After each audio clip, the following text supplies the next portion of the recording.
como? E eu lembro que quando eu atuava como panfleteiro, às vezes nós íamos para o semáforo, às vezes nós entregávamos panfletos nas casas, nas residências, nos carros.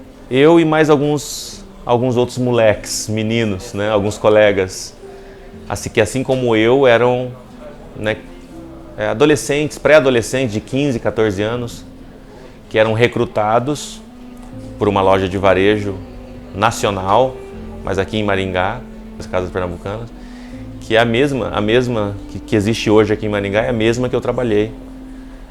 Está exatamente no mesmo lugar. Eu ganhava R$10 por semana quando eu panfletava. E assim, era sempre a mesma coisa, né? Quando a gente ia para os bairros, uma Kombi, colocava eu mais 2, 3 moleques dentro aí da Kombi, nos levava até o bairro que nós íamos panfletar e entregava para nós uma quantidade gigante de panfletos. E a missão era muito simples. A gente caminhava por entre as casas, íamos entregando, cada casa, né, um panfleto. E eu lembro que um dia me chamou a atenção algo,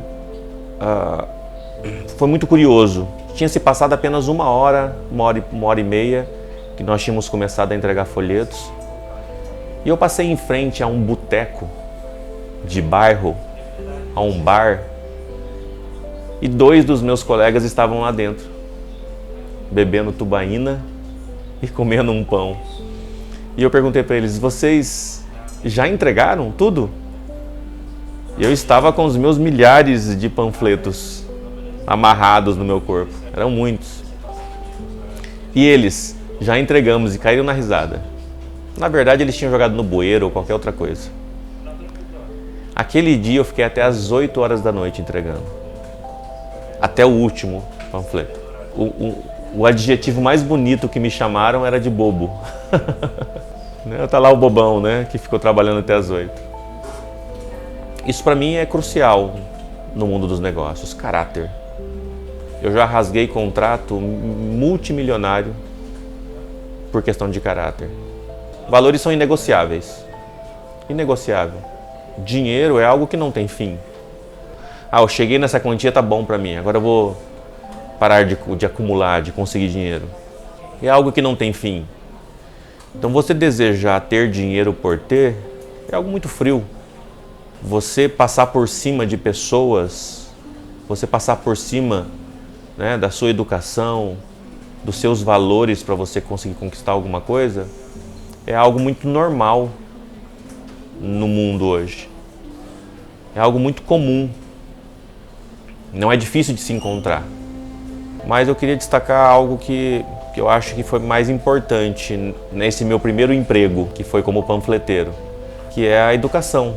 O que os meus pais me entregaram, né? A questão que eu sempre falo hoje em dia. Eu vou contratar alguém, eu sempre digo que eu devo contratar caráter. Qualquer outra coisa se ensina, menos caráter.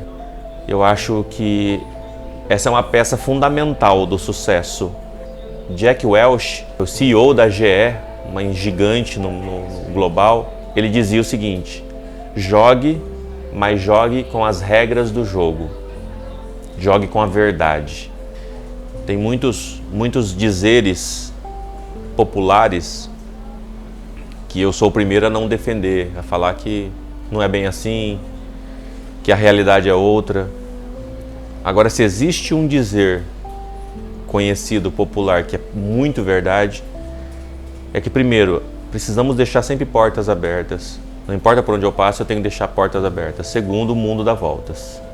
E a atitude que eu tive no passado pode interferir completamente no que vai acontecer no meu amanhã. E nessa época que eu estava panfletando, era algo muito instável. Primeiro, que não era carteira assinada de trabalho. Segundo, que nem toda semana tinha panfletagem.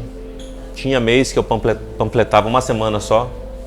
Tinha mês que era 2 semanas. Então eu ganhava 10ão, 20ão. Era muito pouco para um pré-adolescente que queria começar a comprar sua roupa, que queria começar a sair. Então eu lembro que eu cheguei em casa e eu perguntei para o meu pai e para minha mãe o que eles achavam de eu procurar um emprego, de eu ter um emprego formal pela primeira vez na minha vida.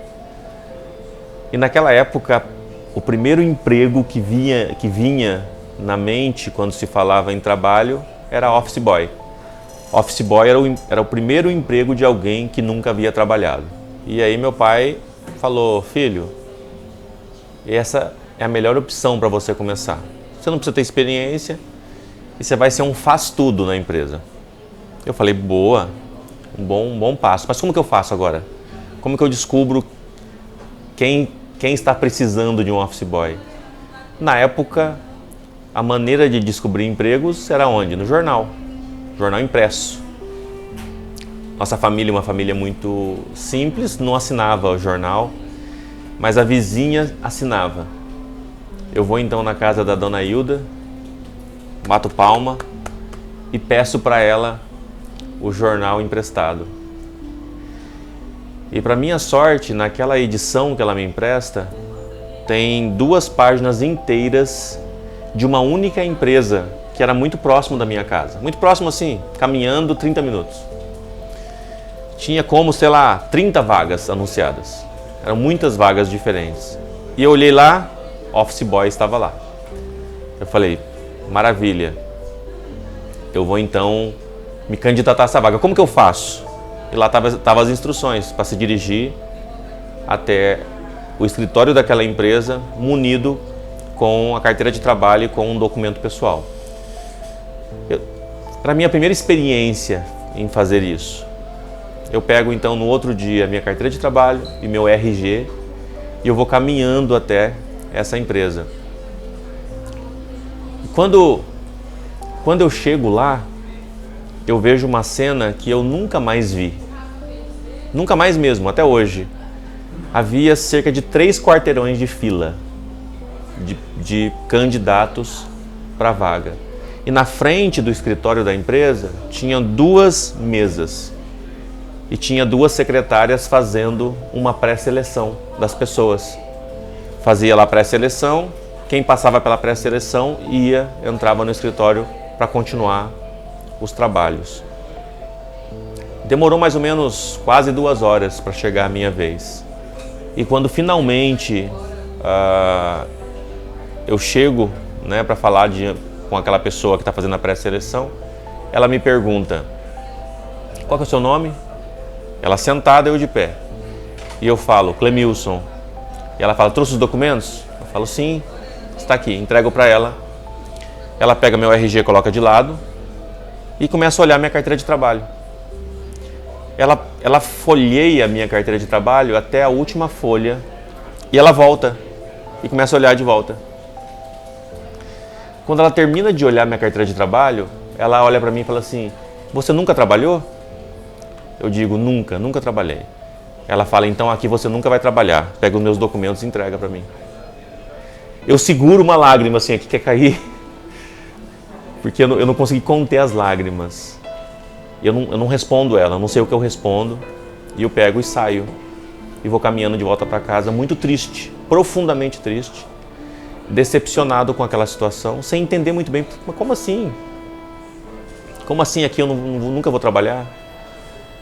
E eu chego em casa, eu não conto a história verdadeira para os meus pais, de tão envergonhado que eu fiquei.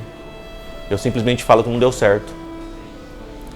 E aí meu pai me dá uma sugestão de procurar a Zona Verde, que era então uma empresa que pertencia à prefeitura e que fazia a regularização do estacionamento regulamentado. Depois desse fato, né, cruel que aconteceu comigo, eu então me candidato para entrar na Zona Verde. A Zona Verde, fazendo um parênteses, né, ela tinha cerca de 300 moleques de 15, 16 anos e geralmente era a classe mais baixa. Pessoas da região aqui de Maringá, Paissandu, Sarandi, cidades que têm famílias com uma condição financeira um pouco mais baixa, trabalhavam na Zona Verde. E lá eu fui empregado pela primeira vez, com a primeira carteira de trabalho assinada, pela primeira vez na minha vida. Meu primeiro emprego formal. Na Zona Verde, eu aprendi que mesmo tímido, eu podia vender. Foi na Zona Verde que eu descobri uma das principais qualificações que eu tenho hoje, que é de vendedor. Eu me considero um vendedor nato. Em algumas situações, quando me perguntam o que eu faço, eu falo que eu sou vendedor. E foi na Zona Verde que eu descobri que eu podia vender, que eu podia abordar os motoristas no carro e que eu podia oferecer um estacionamento de 1 hora, 2 horas, que eu podia melhorar o meu dinheiro. De 50 que eu ganhava, eu podia ganhar 51, 52. Um dia uma pessoa chegou para mim e falou assim: Clemilson, já ouviu falar de uma tal de informática? E eu não. O que é informática? É um negócio que você tem que fazer. E eu na Zona Verde, aquilo me chamou a atenção. Como que eu tenho que fazer? Olha, tem escolas de informática que vão te ensinar. E eu então busco uma escola. E encontro uma escola chamada CEDASP. Uma escola que ficava no centro de Maringá. Eu vou até essa escola e pergunto como que funciona. Eles falam: olha, Clemilson, você pode se inscrever num curso gratuito aqui. São 2 semanas de curso para você conhecer. Se você conhecer e gostar, você pode fazer o curso. Quando eu chego no curso gratuito e eu olho para o computador, eu não sei te explicar, mas eu tinha certeza que algo gigante estava diante de mim. Eu não sabia, mas é o computador que transformou a minha vida. A tecnologia transformou a minha vida. Eu estava entrando naquele momento para o mundo da tecnologia. Eu ganhava R$50 por mês na Zona Verde. Eu decidi fazer o curso. Era R$27. Era mais do que a metade do que eu ganhava.